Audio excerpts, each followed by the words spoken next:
तो लाइक करिएगा, शेयर करिएगा, कमेंट ज़रूर करिएगा दोस्तों। तो दोस्तों अब हम आप लोग को सुना रहे हैं गाँव का। नी को न लगे नाई हरवाया हो रे लाल, नी को न लगे नाई हरवाया हो रे लाल, नैहरे में निकला गया माँ का गोदिया, नैहरे में निकला गया माँ का गोदिया, ससुरे में सासू कटहलिया हो रे लाल, ससुरे में सासू कटहलिया हो रे लाल, नी को न लागे नाई हरवाया हो रे लाल, नी को न लागे नाई हरवाया हो रे लाल,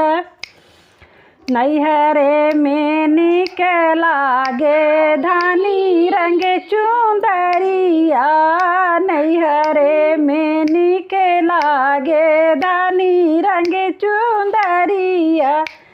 ससुरे में पतर घूंघटवाया हो रे लाल, ससुरे में पतर घूंघटवाया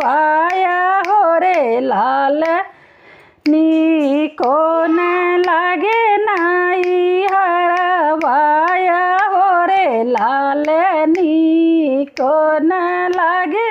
नाई हरवाया हो रे लाल,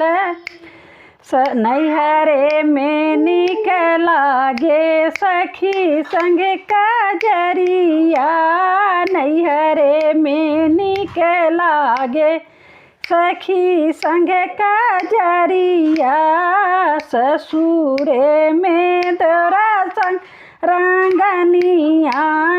हो रे लाल, ससुरे में देवरा संग रंगनिया हो रे लाल,